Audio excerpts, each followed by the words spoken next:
오늘 우리에게 주신 하나님의 말씀은 누가복음 5장 1절에서 11절 말씀입니다. 누가복음 5장 1절에서 11절 말씀, 제가 가지고 있는 성경은 신약성경 96페이지입니다.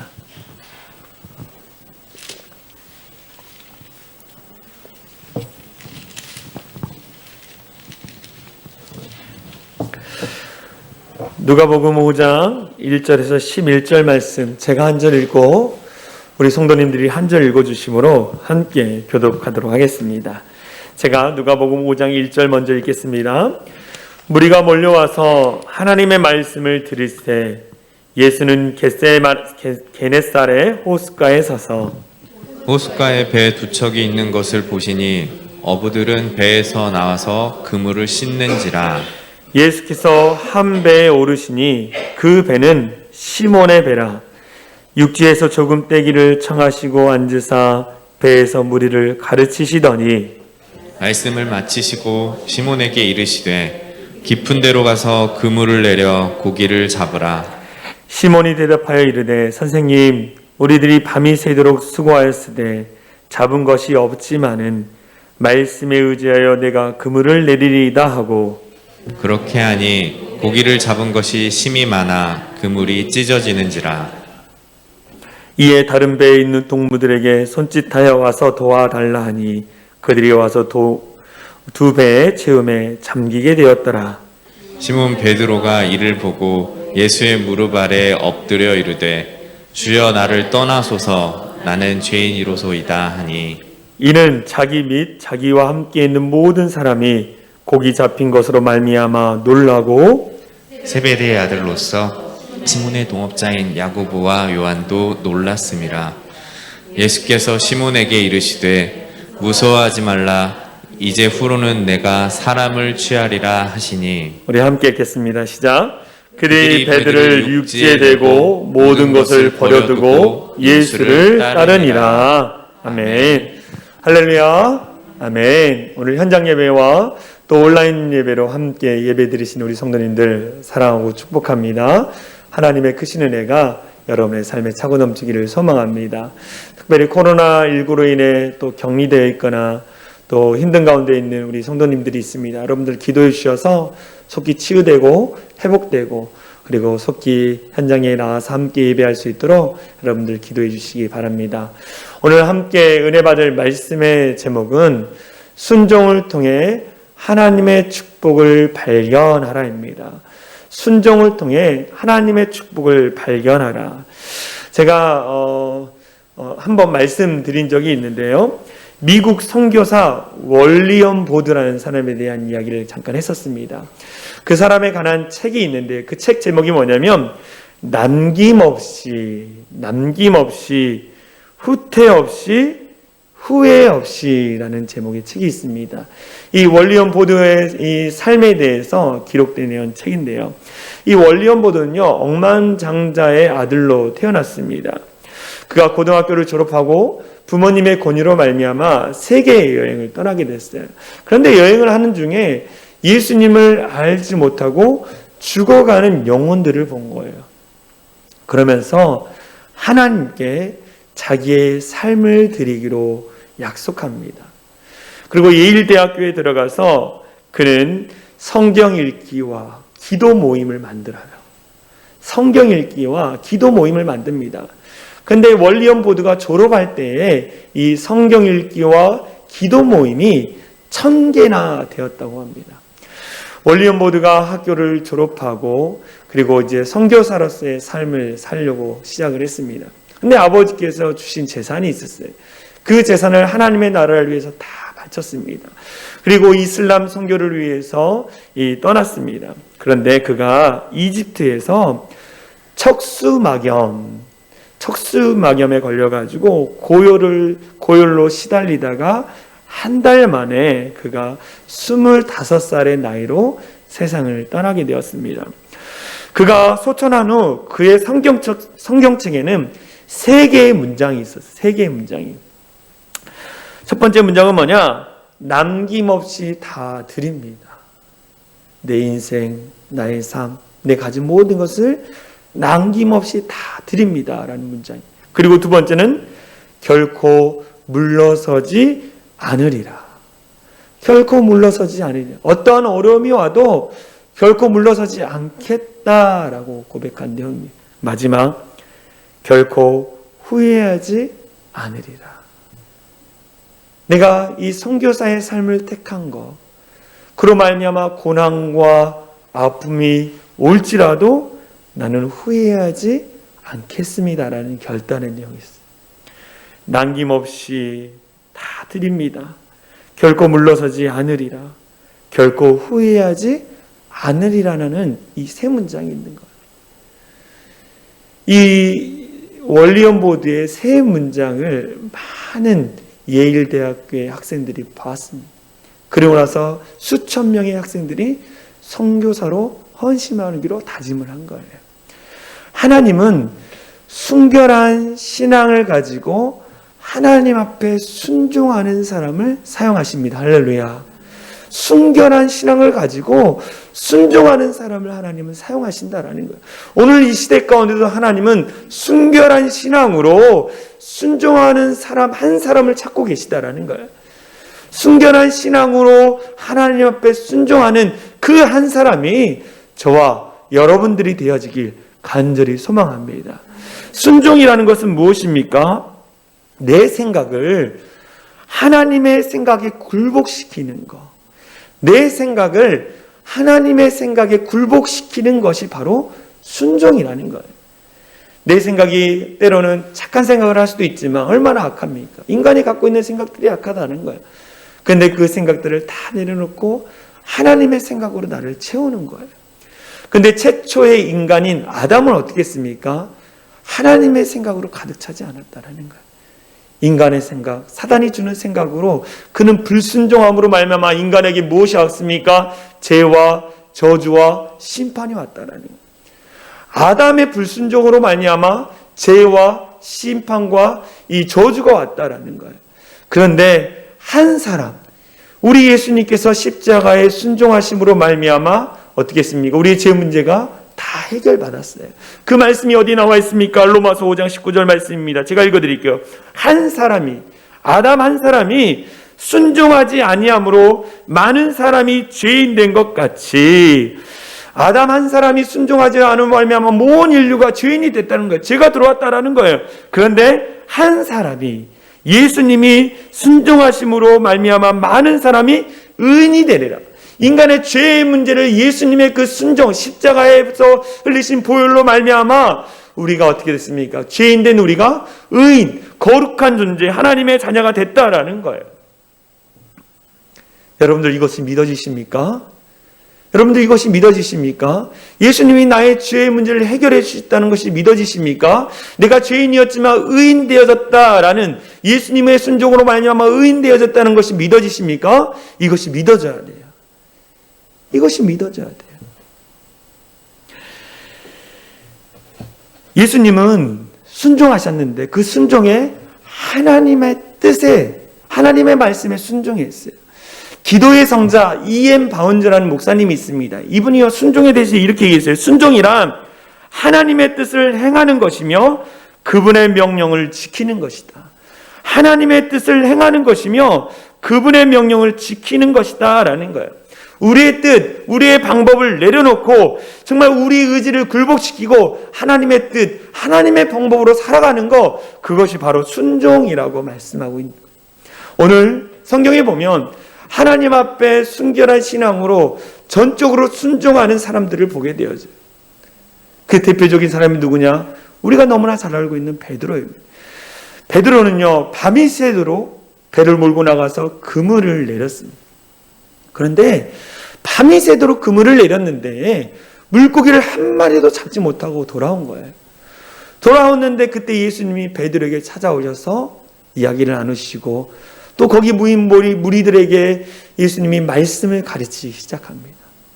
말씀을 가르치고 나서 그 다음에 베드로를 향해서 이렇게 얘기하시죠. 깊은 데로 가서 그물을 내려 고기를 잡아라. 말씀을 가르치고 나서 예수님이 베드로에게 깊은 데로 가서 그물을 내려 고기를 잡으라라고 말씀하셨어요. 베드로는요 이게 이해가 되지 않았습니다. 그런데 성경을 읽어보면 그는 이해가 되지 않았지만 순종하는 것을 보게 되어집니다. 오늘 우리는 이 베드로의 순종, 베드로가 어떻게 순종했고 그 순종을 통해서 하나님의 축복을, 어떠한 축복을 발견했는지 오늘 말씀을 통해 좀 살펴보려고 합니다. 베드로는 어떻게 순종했느냐? 첫 번째, 주님의 말씀을 의지하여 순종했다라고 나왔어요. 주님의 말씀을 의지하여 순종했다라는 거예요. 말씀을 보겠습니다. 누가복음 5장 5절에 이렇게 나와 있어요. 선생님, 우리들이 밤이 새도록 수고하였으되 잡은 것이 없지만은 말씀에 의지하여, 주의 말씀, 주님이 주신 말씀에 의지하여 내가 그물을 내리리이다 라고 이야기했어요. 주의 말씀을 의지하여서 내가 그물을 내리겠다라고 베드로가 고백하는 것을 보게 되어집니다. 예수님이 베드로를 보신 거예요. 그물을 내리라고 이야기합니다. 근데 여기서 문제는 뭐냐? 물고기를 잡느냐 못 잡느냐의 문제가 아니에요. 예수님의 말씀을 듣고 그것을 순종하느냐 순종하지 않느냐를 주님께서 지금 보고 계시는 거예요. 베드로는요, 예수님의 이 말씀을 듣고 순종하지 않아도 됐습니다. 왜 그랬습니까? 이미 물고기를 잡을 수 있는 시간이 지나버렸어요. 아침에 햇살이 바닷속을 쫙 비치면 그물이 내렸다가 올라갔다는 것이 보이기 때문에 고기가 잡히지 않는다라는 거예요. 또 베드로는 밤새도록 그물을 내렸기 때문에 지쳐 있었습니다. 힘이 들었어요. 더불어 베드로는 자신이 계속적으로 내렸던 그 장소에 주님께서 그물을 내리라고 한 거예요. 물고기가 잡히지 않는 곳에 자꾸 그물을 내리라고 하는 거예요. 어부로서 베드로는 전문 지식이 있었습니다. 근데 예수님은 누굽니까? 목수셨어요. 목수이신 예수님. 베드로는 목수이신 예수님의 말씀에 이해가 되지 않았지만 오늘 보니까 어떻게 했다고요? 순종했다라고 나와 있어요. 근데 이 본문을 헬라어 원문을 찾아보니까 더 자세히 나왔어요. 어떠냐? 그럼에도 불구하고 말씀하시니 제가 그물을 내리겠습니다. 내가 이해가 안 되고 내 상황과 환경이 안 될지라도 그럼에도 불구하고 내가 말씀하시니 그물을 내리겠습니다. 그럼에도 불구하고. 지금 베드로는 이해가 됐습니까? 이해가 되지 않았어요. 이해가 되지 않았어요. 그런데 그는 그럼에도 불구하고 주님 말씀하시니 제가 그물을 내리겠습니다. 근데 여기 말씀이라는 단어를 찾아보니까요, 헬라어로 레마라고 나와 있어요. 레마. 수요예배 때 로고스 또 레마에 대한 이야기를 한번 한 적이 있습니다. 로고스는 뭐냐? 기록된 말씀. 우리가 보고 있는 이 성경에 기록된 하나님의 말씀이죠. 기록된 하나님의 말씀. 근데 우리는 기록된 하나님 로고스의 말씀에 그치는 것이 아니라 어디까지 나가야 하느냐? 레마의 말씀을 들어야 한다. 레마는 뭐냐? 기록된 말씀이 그대로 될 줄 믿습니다라는 고백이 담겨 있는 거예요. 언약의 성취, 그 말씀이 될 줄 믿습니다라는 믿음이 담겨 있는 것이 레마라는 거예요. 오늘 베드로가 말씀을 의지하여 이 말씀이라는 건 뭐냐? 주님이 말씀하신 대로 될 것을 믿고 제가 그물을 내리겠습니다. 진정한 순종을 한 거예요. 우리의 믿음이 이런 믿음이 돼야 한다는 거예요. 우리의 생각으로 이해가 안 됩니다. 내게 유익이 없을지라도 주님의 말씀 그렇게 될 줄 믿고 내가 순종하겠습니다라는 그 믿음으로 나아간다는 거예요. 예수님이 베드로에게 원하는 거 이거였어요. 물고기를 많이 잡느냐 적게 잡느냐 그게 아닌 거예요. 그 말씀에 믿고 순종하느냐 순종하지 않느냐는 거예요. 오늘날 많은 그리스도인들이 있습니다. 말씀을 많이 봐요. 많이 읽습니다. 그런데 이 말씀을 믿고 그대로 순종하는 자는 너무나 없다라는 거예요. 너무나 부족하다라는 거예요. 우리가 말씀을 믿는다라는 거, 말씀을 믿고 내가 그 말씀대로 순종한다는 거, 이것은 말씀의 능력을 체험할 수 있는 방법이라는 거예요. 말씀을 믿고 순종하면 기적이 나타납니다. 할렐루야. 기적이 나타난다는 거예요. 왜 그러느냐? 말씀을 들으면 들을수록 누구의 생각이 없어집니까? 나의 생각이 사라져요. 나의 생각이 사라지는 거예요. 베드로가 밤새 금을 치고 아침에 왔습니다. 근데 예수님이 그 사람들을 놓고 말씀을 가르치고, 말씀을 들으니까 내 생각, 내가 갖고 있던 생각들을 조금씩 내려놓는 거예요. 그리고 작은 믿음이 생기면서 그 작은 믿음을 가지고 말씀에 순종하는 베드로를 보게 되는 것입니다. 주님이 원하시는 건 이거예요. 여러분의 믿음이 크든 작든 그 여러분의 각자의 믿음을 가지고 순종하느냐 순종하지 않느냐를 보신다라는 거예요. 주님은 순종하는 사람을 기뻐하십니다. 할렐루야. 순종한 사람을 기뻐하시는 거예요. 사무엘상 15장에 보면 이 사울왕에게 하나님께서 이 아말렉을 무찌르라고 이야기합니다. 근데 다 진멸하라라고 이야기하는 거예요. 아말렉이 갖고 있던 모든 것을 다 없애버려라 라고 이야기합니다. 근데 사울왕이 하나님의 능력으로 말미암아 아말렉을 물리치는 내용을 보게 돼요.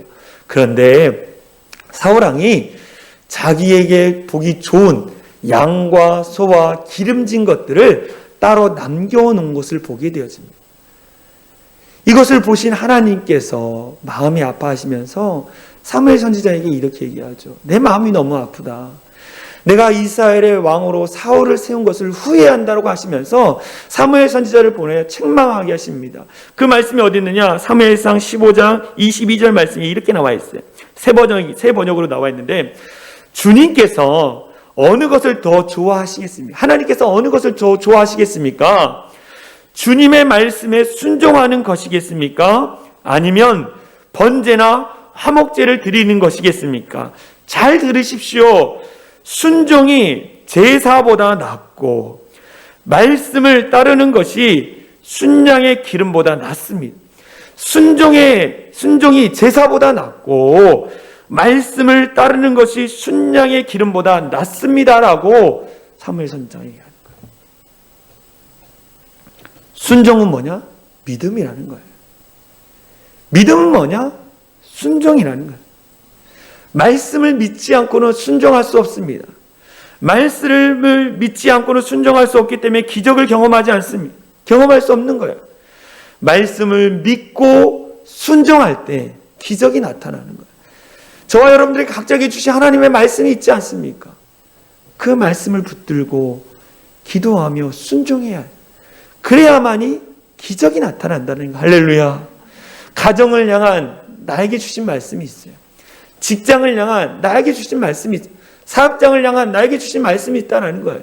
그 말씀을 붙들고 믿고 기도하는 거예요. 그러면 기적이 나타날 줄 믿습니다. 할렐루야. 분당 우리교회 이찬수 목사님이요, 미국에서 대학을 졸업하고 이 형제들의 도움을 받아서 사업을 시작하려고 했습니다. 그런데 기도를 하는데 성령 하나님께서 한국으로 돌아가서 목회를 하라는 거예요. 그럼 목회를 하라는 마음을 주셨습니다. 그래서 형제들에게 내가 한국에 가서 목회를 해야겠다라고 이야기했습니다. 그래서 형제들이 이찬수 목사님을 만류하기 시작했어요. 왜 한국에 가려고 하느냐? 여기서 사업하면서 신학교 다니고 또 여기서 사역하면 되지 않느냐라고 이찬수 목사님이 이야기를 한 거예요. 그렇게 만류에도 불구하고 목사님이 한국으로 돌아와 목회를 하기 시작했습니다. 목회하는 것이 하나님의 뜻이라고 생각해서 끊임없이 달려왔어요. 목사님이 이렇게 지금 와서 돌아보면 그때 자신의 욕심을 따르지 않고 하나님의 뜻을 따른 것이 나의 인생에서 가장 잘한 일이었다라고, 하나님의 말씀을 따라 순종한 것이 나에게 정말 잘한 일이다라고 스스로가 고백하는 거예요. 그러면서 이렇게 얘기한 거 보게 됩니다. 하나님 말씀대로 순종하자. 하나님 말씀대로 순종하자. 말씀의 능력이 나 자신과 많은 사람의 인생을 송두리째 바꾸어 놓았다. 하나님 말씀이 임할 때 내 욕심을 따르지 않고 말씀에 순종해야 한다. 어떤 시련을 당하더라도 타협하지 말아야 한다. 그럴 때 연약한 우리가 가치 있는 사람, 하나님의 사람으로 변화된다. 기억하라. 당신에게 임한 하나님의 말씀 하나를 붙들고 그 말씀에 순종하라. 여러분들을 향한 하나님의 말씀, 그 한 말씀을 붙들고 순종하라라고 이찬수 목사님이 이야기하는 내용의 책을 보게 되었습니다. 성도 여러분, 하나님 말씀 앞에 순종하고 계십니까? 말씀 앞에 순종하는 것, 그것은 우리에게 축복입니다. 할렐루야. 하나님의 말씀에 순종한다는 건 축복이라는 거예요.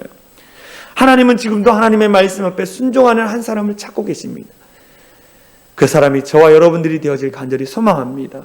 베드로는요, 주의 말씀, 레마의 말씀을 의지하여 순종했습니다. 두 번째, 베드로는요, 자신의 모든 것을 포기하면서 순종했어요. 자신의 모든 것을 포기하며 내려놓고 순종했다라는 거예요. 누가복음 5장 11절 말씀 제가 읽어드릴게요. 그들이 베드로를 육지에 대고 모든 것을 버려두고 예수를 따르니라. 저는 이 말씀을 읽으면서 모든 것을 버려두고 예수를 따르니라, 저의 마음에 너무나 와닿는 거예요. 모든 것을 버려두고 예수를 따르니라. 누가복음 5장 11절과 같은 말씀인 이 마태복음 4장에 보니까 더 구체적으로 이 표현되어 있어요. 그의 그물과 배와 세베대 아버지를 버리고 예수를 쫓았다라고 나왔어요. 그물과 배와 아버지를 버리고 예수를 쫓았다. 그물과 배는 무엇입니까? 그가 갖고 있는 전 재산이라는 거예요. 아버지는 무엇을 의미합니까? 가족을 얘기하는 거예요. 아버지를 버리고. 그렇다고 해서 그들이 불효자라는 얘기는 아닙니다. 하나님께서 가족들을 책임져 주실 것을 믿고 예수님을 따랐다라는 거예요. 저는 이 말씀을 읽으면서 오늘날 이 시대에 사역하는 목회자들에게 꼭 필요한 말씀이라는 생각을 해봤습니다. 많은 목회자들이 하나님의 은혜를 경험합니다. 그래서 막 주님을 위해서 살겠다고 결단을 해요.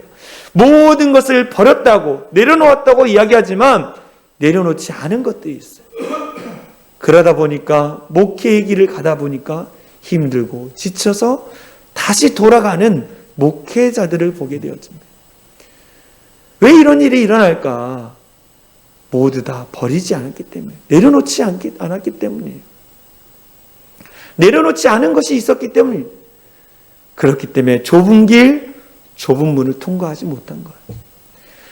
목회자뿐만 아니라 우리 성도들에게도 이 말씀이 필요합니다.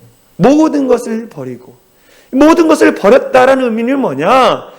나의 삶의 최우선순위가 예수님이라는 거예요. 예수님. 근데 우리 성도들을 보면 내 삶의 자리 가운데 우선순위가 가족이거나 자녀거나 물질이거나 세상적인 성도들이 너무 많아요. 그래놓고선 내가 내 삶의 최우선순위를 주님 앞에 둡니다라고 하면서 따르지 않고 어려움이 닥치고 시련이 닥치면 다시 돌아가는, 이전의 모습으로 돌아가는 성도들을 보게 되어집니다.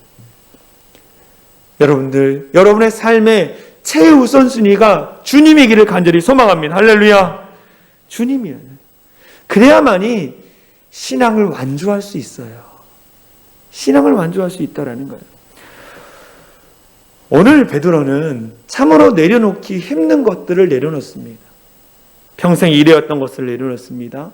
가족들을 내려놓습니다. 예수님을 따른다고 해서 미래가 보장되어졌습니까? 그렇지 않습니다. 자신의 미래도 내려놓습니다. 더불어 오늘 주님 앞에 순종했더니 뭐가 나타났습니까? 기적을 경험해요. 빈 배였지만 만선의 축복을 경험합니다. 기적을 통해서 모든 일이 잘 된 거예요. 근데 그것조차도 주님 때문에 다 내려놓는 것을 보게 돼요. 내려놓는 걸 보게 돼요. 자신의 모든 것을 내려놓고 주님을 따랐다는, 우리가 너무나 잘 아는 이용규 선교사님이 쓰신 내 인생에서 가장 행복한 결심, 내 인생에서 가장 행복한 결심, 내려놓음이라는 책이 있습니다. 이 책에서 이런 얘기를 해요. 세상의 주인 노릇을 하는 사탄은 우리에게 끊임없이 가지라고, 꼭 붙들고 있으라고 유혹한다. 내려놓으면 모두 잃어버린다고 우리에게 속삭이지만, 그러나 하나님 앞에 다 내려놓을 때 진정 내 것이 되고 더 좋은 것을 얻게 된다. 하나님 앞에 다 내려놨을 때 진정 그것이 내 것이 되고 더 좋은 것을 얻게 된다라고 이용규 선교사님이 그 책에서 이야기하는 것을 보았습니다. 여러분들, 주님 앞에 다 내려놓고 순종하길 소망합니다. 여러분들이 가진 것에 대한 집착을 안 했으면 좋겠어요. 살면 살수록 깨닫는 건 뭐냐? 집착할수록 멀어진다라는 거예요. 한 예로 내가 자식한테 집착하면 자식은 뭐예요? 점점점 멀어져요. 물질에 너무 집착하다 보면 물질로부터 멀어지게 되는 것을 보게 되었습니다. 사람이 집착하면, 무엇인가에 집착하면 어떤 일이 일어날까요? 근심과 두려움, 조바심이 몰려옵니다. 막 스트레스를 받아요. 매사에 민감하게 반응하고 가족들에게 신경질적이게 반응을 보입니다. 집착 하나 안 하나 결과는 별반 다르지 않습니다. 그렇지 않습니까? 집착 하나 안 하나 별반 다르지 않아요. 그렇다고 한다면 우리는 어떻게 해야 합니까? 가장 현명한 방법은 무엇입니까? 다 내려놓고 주님의 인도하심을 구하며 맡겨드리는 거예요. 할렐루야. 주님 앞에 맡겨드리는 거예요. 이 뉴욕의 갈보리 교회 이 샘 슈메이커 목사님이 이런 말을 했어요. 하나님의 말씀에 10%만 순종하는 사람은 10%의 행복을 누릴 것이고 50%만 순종하는 사람은 절반의 행복만 발견할 것이고 삶의 전체를 순종하는 사람은 100%의 행복한 삶을 누리게 될 것이다. 100%의 하나님 앞에 맡겨드리면 100%의 행복한 인생을 살게 될 것이다 라는 거예요. 이 말씀이 어디에 기록되었느냐? 신명기 10장 13절 말씀에 있어요. 이 모세가 두 번째 십계명을 받으면서 하나님이 약속하신 말씀이에요. 내가 오늘 내 행복을 위하여 내게 명하는 여호와의 명령과 규례를 지킬 것이 아니냐. 내가 나의 명령과 규례를 지키면 내가 너에게 행복을 더해주겠다. 지키고 따르는 것만큼 행복이 주어진다는 걸 말씀하고 있는 거예요. 여러분들 주님 앞에 모든 것을 내려놓고 맡겨드림으로 말미암아 정말 하나님이 주신 놀라운 그 행복을 맛보는 우리 모두가 되어질 간절히 소망합니다. 우리는 손해가 볼 때나 불리할 때나 평탄할 때나 어려울 때나 순종해요. 내가 건강할 때나 내가 또 질병 가운데 있을지라도 늘 하나님 앞에 순종해요. 그러면 하나님께서 그 순종을 기뻐 받으면서 우리에게 만선의 축복을 더해 주십니다. 할렐루야. 우리의 인생을 변화시켜 주시는 거예요. 기쁨을 경험하게 해주시는 거예요. 그런데 베드로가 말씀을 의지하여 순종했고 또 하나님 앞에 모든 것을 내려놓고 순종함으로 말미암아 만선의 축복을 경험했습니다. 그런데 그 기적보다 더 크고 놀라운 하나님의 축복을 발견하는 것을 오늘 본문을 통해 우리는 보게 돼요. 세 번째, 순종하면 하나님의 축복을 발견하게 됩니다. 만선의 축복보다 더 귀한 축복을 경험하게 되는 거예요. 순종할 때 어떤 축복이 임하느냐? 예수님이 구세주이심을 믿게 되는 거예요. 예수님이 구원자, 나의 구원자이심을 발견하게 되는 것입니다. 인생에는 좋은 만남이 있습니다. 그런데 잘못된 만남도 있어요. 그런데 오늘 베드로는 좋은 만남, 축복된 만남을 경험하게 됩니다. 예수님을 만나죠. 예수님이 누구입니까? 예수님은 인류를 죄에서 구원할 자이십니다. 예수님은 길과 진리와 생명이십니다. 우리 예수님은요, 우리에게 영원한 생명을 주시는 분이에요. 이 좋으신 예수님이 베드로에게 찾아왔습니다. 그런데 베드로가 이 예수님을 보면서 뭐라고 고백하고 있습니까? 선생님, 랍비어라고 하는 거예요.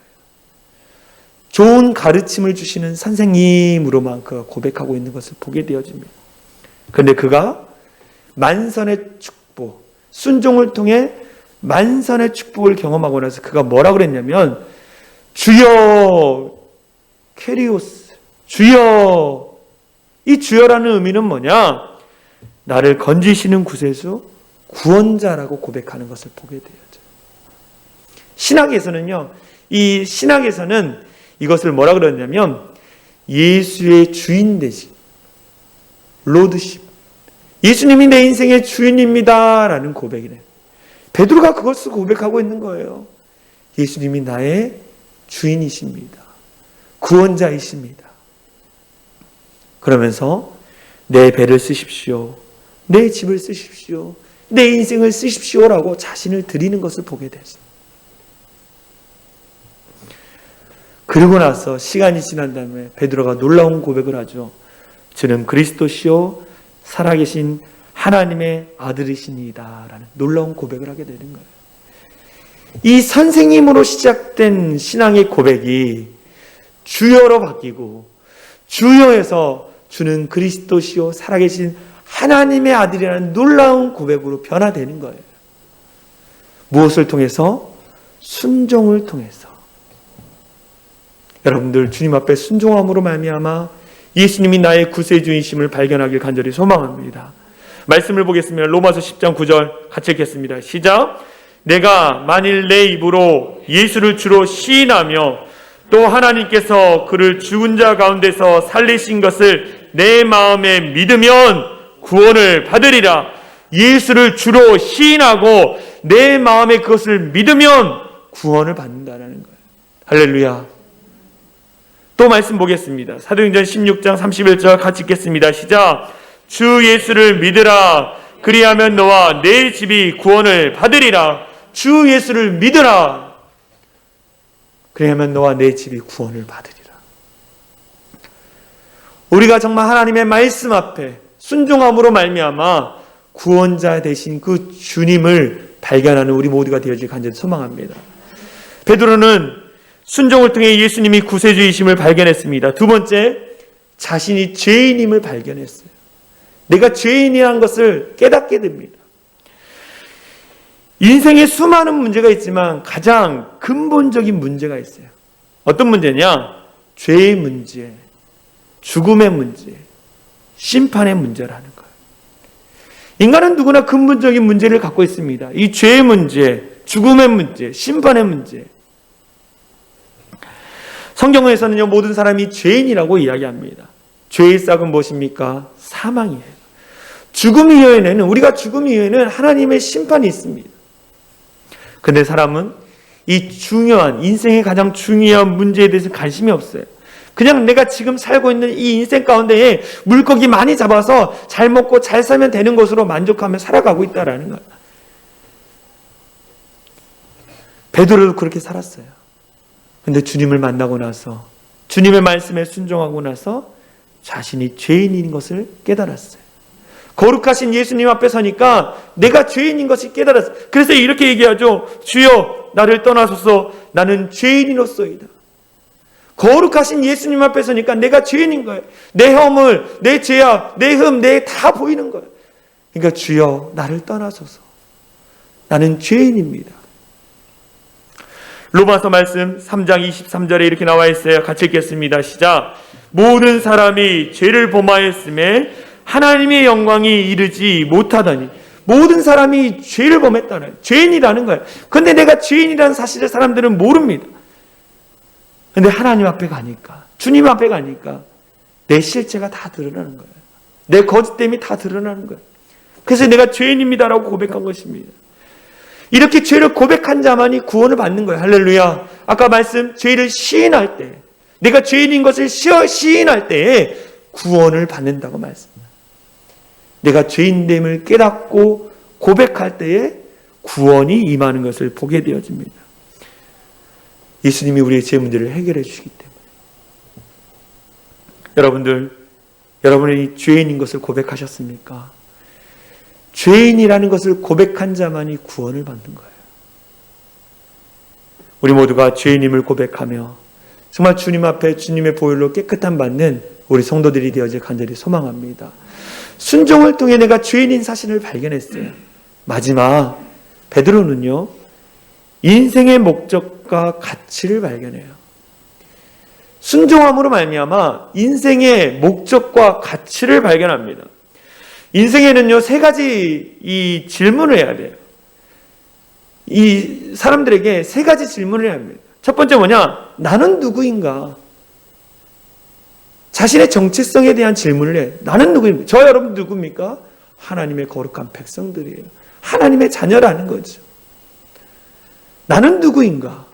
또 나는 무엇을 하며 살아야 하는가? 나는 무엇을 하며 살아야 하는가? 사명인 거예요. 세 번째 질문, 나는 지금 어디로 가고 있는가? 목표라는 거예요. 이 베드로에게 있어서 이 세 가지 질문, 나는 지금 무엇을 하며 살아야 하는가? 이전에는 물고기를 잡아서 가족을 잘 부양하는 것이 인생의 목표였죠. 그런데 그가 예수님을 만나고 나서 무슨 일이 일어났습니까? 인생의 목적, 새로운 목적을 발견하게 돼요. 누가복음 5장 10절에 이렇게 얘기하죠. 제가 읽어드리겠습니다. 예수께서 시몬에게 이르시되 무서워하지 말라. 이제 후로는 네가 사람을 취하리라. 사람을 취하리라. 이 동일한 본문이 어디 나와 있냐? 마가복음 4장 19절에 나와 있습니다. 나를 따라오라. 내가 너를 사람을 낚는 어부가 되게 하리라. 사람을 낚는 어부가 되게 하리겠다라는 새로운 인생의 목적을 주시는 거예요. 인생에 가장 가치 있는 것은 뭐냐? 우리의 주인 되신 그 주님 앞에 쓰임 받는 것, 그것이 가장 가치 있는 인생이다라고 말씀해 주고 있는 거예요. 베드로야, 이전에는 너희가 살아있는 물고기를 잡아다가 물고기를 죽이는 인생이었지만 이제는 죽어가는 그 영혼을 잡아다가 그 영혼을 살리는 일을 해라 라고 인생의 목적, 가치를 다시 부여해 주신 걸 보게 돼요. 우리는 이걸 뭐냐? 소명이라고 이야기합니다. 영어로는 calling, 부르심이라고 이야기해요. 인간은 누구나 두 번의 부르심을 받습니다. 첫 번째는 뭐냐? 구원으로의 부르심이에요. 구원으로의 부르심. 죄인인 우리가 주님의 그 구원으로의 부르심에 응답하여서 순종하여서 어떻게 했습니까? 예수를 믿고 구원을 받았어요. 이제 구원을 받고 구원 이후에 어떻게 살아갈지 주님이 또 부르시는 거예요. 사명. 내가 어떻게 살아야 할 것에 대해서 말씀해주세요. 사람을 낚는 어부가 되어야 한다. 다 목회자가 되라는 것이 아닙니다. 내게 주어진 직장, 삶의 자리 가운데 예수 믿는 자답게 살면서 사랑하는 사람들에게 복음을 증거하는 것, 이 놀라운 구원의 복음을 증거하는 것, 그것이 두 번째 부르심 사명이라는 거예요.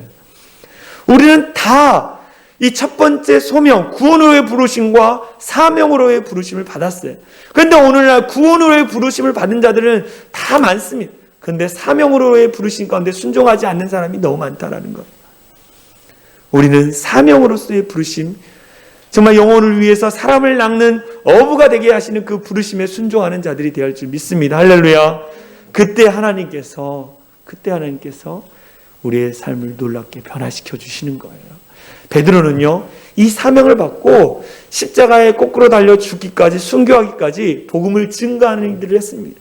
그런데 그 증거하는 과정 가운데 모든 필요와 모든 상황들을 주님께서 다 채워주셨다는 거예요. 여러분, 만선의 축복보다 이 하나님이 구원자이시고 내가 죄인임을 깨닫고 나에게 사명 주신 이 놀라운 축복이 더 귀한 거예요. 베드로는 만선의 축복보다 이 하나님이 주신 그 놀라운 축복을 선택하고 그 인생을 살았다라는 거예요. 저와 여러분들이 어떻게 살아야 합니까? 베드로처럼 살아야 하는 거예요. 늘 하나님의 말씀에 순종하면서 내 인생의 최우선순위에 주님을 두고 예수님이 나의 구원자이심을 고백하며 늘 죄인인 것을 내가 고백하고, 그리고 주님이 나에게 주신 그 사명, 사람을 낚는 어부로서의 사명을 감당하는 저와 여러분들이 되어질 간절히 소망합니다. 우리 이 시간 같이 찬양했으면 좋겠어요. 나 같은 죄인 살리신 주님의 은혜 놀라워. 잃었던 생명 찾았고 광명을 얻었네. 광명이 누굽니까? 예수님인 거예요. 예수님을 만났습니다. 죄인인 자가 예수님 만나고 구원받아서 변화된 인생 살았던 베드로처럼 우리도 그렇게 살아야 한다는 거예요. 우리 같이 찬양했으면 좋겠습니다. 나 같은 죄인, 나 같은 죄인 살리신 주의 놀라워.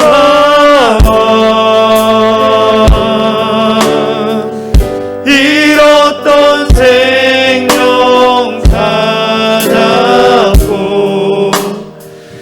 광명을 얻어 큰 죄악에서 건지신, 큰 죄악에서 건지신 주님의 고마워.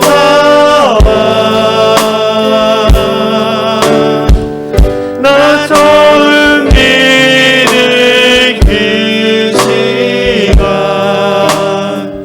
귀하고 기대 이제껏 내가 산 것도 주님의 은혜입니다. 이제껏 내가 산 것도 주님의 은혜라네.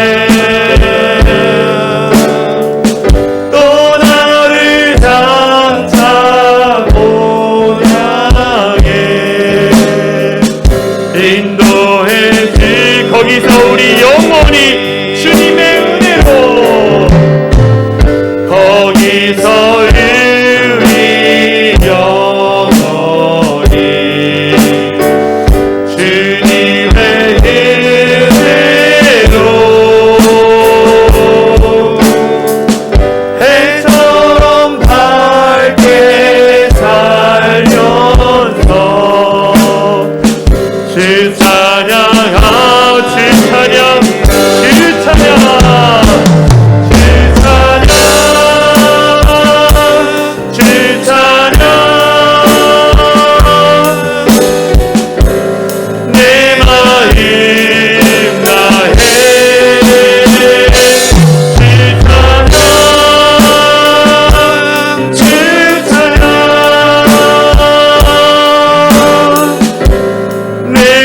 다시 한번 고백합니다. 나 같은 죄인 살리시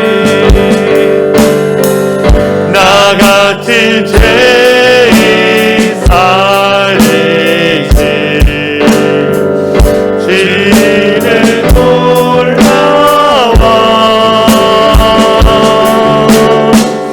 잃었던 생명 찾아보 광명이 주 찬양 주 찬양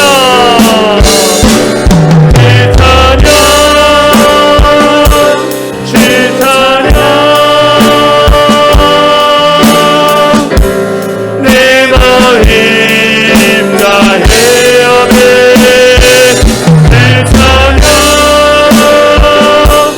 주 찬양 내 생명 우리 같이 기도했으면 좋겠습니다. 베드로는 믿음이 작았어요. 작은 믿음이었지만 주의 말씀을 의지하여 순종했고 더불어 한 단계 더 나아가 자기가 가지고 있던 모든 것을 내려놓고 인생의 최우선순위에 주님을 두고 순종했습니다. 그 순종을 통해서 만선의 축복도 경험했고 또 구원의 그 놀라운 축복, 더불어 사명의 축복을 경험했어요. 그런데 그는 만선의 축복을 경험했고 그것을 선택하기보다는 구원의 축복과 사명의 축복을 선택하고 그 인생을 살아가는 것을 보게 되었습니다. 우리 또한도 작은 믿음이지만 주님 내가 말씀에 의지하여 순종하겠습니다. 내가 작은 믿음이지만 내 인생 가운데 주님을 최우선순위에 주며 주님을 따르겠습니다. 그래서 구원의 축복과 또 하나님 사명의 축복을 내가 경험하면서 내가 내 인생을 주님 앞에 맡겨드리며 주님을 위해서 내가 살겠습니다. 나의 삶을 변화시켜 주시옵소서. 나의 삶을 이끌어가 달라고 우리 이 시간 합심으로 같이 기도하겠습니다. 기도합니다. 사랑과 은혜가 많으시 하나님 감사합니다. 하나님 주님의 은혜로 내가 지금 이 자리에 있음을 고백하며 나갑니다. 주님의 은혜로 내가 순종하며 아버지 앞에 나갈 수 있도록 역사하여 주시옵소서. 하나님 우리가 순종하겠습니다. 내가 어떠한 믿음이든 내가 어떠한 삶이든 내가 정말 주님이 주신 그 작은 믿음일지라도 하나님 앞에 말씀을 의지하여 순종하게 하여 주시옵소서. 그 순종을 통해 하나님이 어떻게 내게 역사하시고 어떻게 은혜를 베풀어 주시기를 내가 깨닫기를 원합니다. 주님 내가 주님을 향한 그 놀라운 믿음 가운데 있기를 원합니다. 하나님이 주시고 놀라운 믿음의 자리 가운데 내가 거하기를 소망합니다. 하나님 나를 택하여 주시고 내 인생 가운데 만선의 축복과 구원의 축복과 하나님의 사명을 축복을 통하여 하나님 앞에 귀하게 쓰임받을 수 있도록 역사하여 주시옵소서. 하나님 하나님의 은혜로 아니하여 내가 지금 이 자리에 있음을 고백하며 나아갑니다. 하나님 힘대와 같은 우리 인생 가운데 주님 찾아오셨고 주님의 은혜로 말미암아 내가 살아갈 수 있도록 인도해주신 것 감사합니다.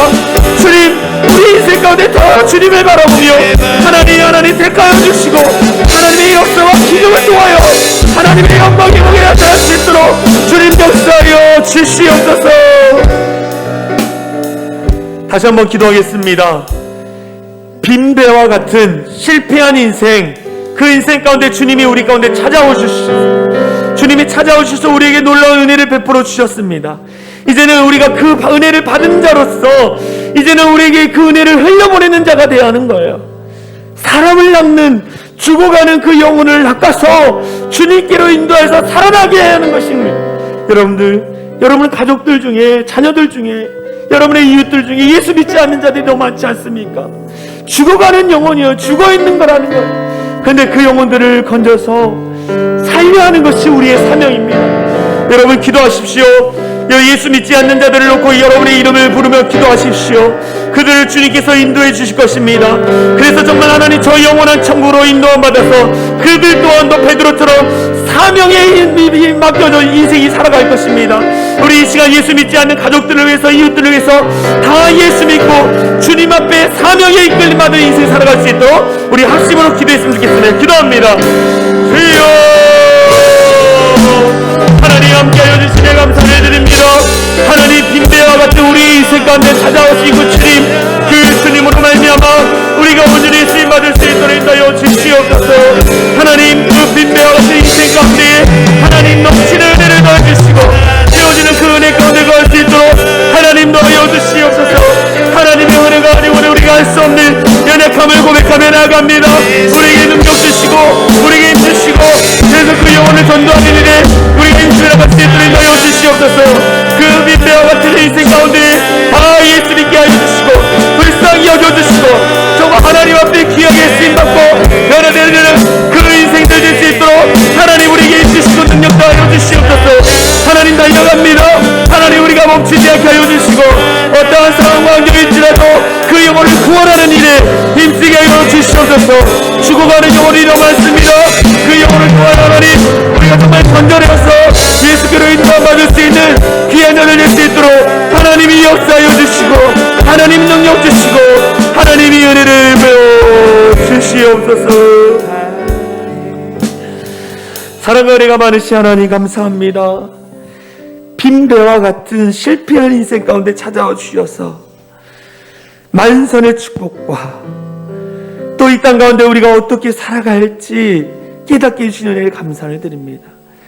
하나님 정말 은혜를 경험하는 우리가 그 은혜를 가지고 정말 빈배와 같은 실패한 인생 가운데 살아가는 자들에게 찾아가 이 놀라운 은혜를 흘려보낼 수 있는 자가 될 수 있도록 역사하여 주시옵소서. 그러기 위해서는 우리가 우리의 믿음이 어떠하든 순종하는 자들이 되어지길 소망합니다.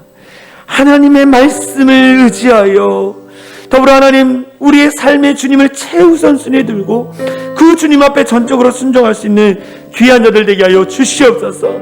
그래서 그가 이 베드로가 정말 주님 앞에 순종함으로 말미암아 구원의 축복과 사명의 축복을 경험했던 것처럼 우리 또한도 하나님 그 놀라운 구원의 축복 그것을 감격을 가지고 사명의 축복을 감당할 수 있는 우리 모든 성도들 되게 하여 주시옵소서. 예수 믿지 않는 가족들이 너무 많습니다. 우리 사랑하는 자녀들, 우리 부모님들, 형제들 다 예수 믿게 하여 주시옵소서. 그래서 이 놀라운 그 기쁨과 행복을 맛볼 수 있도록 그들을 찾아가 주님 그들의 마음을 만져주시고 또 우리 성도들을 통해서 그들을 이곳으로 인도하여서 함께 예배하고 함께 경배할 수 있도록 이들에게 능력을 더하여 주시옵소서. 그렇게 하실 주님을 찬양하며 우리를 구원하신 예수 그리스도의 이름으로 간절히 기도합나이다. 아멘. 아멘. 우리 다 같이 일어나서 사랑의 창현한 교회 공동체 고백하고 축도로 예배를 마치겠습니다. 우리 같이 선포합니다. 시작. 우리는 세상으로부터 부름받은 하나님의 백성입니다. 또한 세상으로 보냄받은 그리스도의 제자입니다. 보냄받은 소명자로서 하나님을 기쁘게 찬양하는 성령 충만한 예배자가 되겠습니다. 진리를 배우고 수호하는 믿진 훈련자가 되겠습니다. 땅끝까지 복음을 전파하는 전도자가 되겠습니다. 이웃의 아픔을 함께하는 치유자가 되겠습니다. 온 성도가 하나 되는 화해자가 되겠습니다. 사회적 책임을 다하는 소명자가 되겠습니다. 그리하여 주의 나라가 이 땅에 임하며 하나님을 영화롭게 하는 교회 공동체가 되겠습니다. 아멘. 이제는 우리 주 예수 그리스도의 은혜와 하나님 아버지의 극진하신 사랑과 성령 하나님의 감화 감동 역사 충만한 은혜가 순종을 통해 하나님의 놀라우신 축복, 구원의 축복과 사명의 축복을 발견하고 주님 앞에 귀하게 쓰임받기로 결단하며 들어가는 모든 성도들 머리 위에, 그들의 가정 위에, 그들의 삶의 터전 위에 이제로부터 영원토록 함께 하시기를 간절히 축원하옵나이다. 아멘.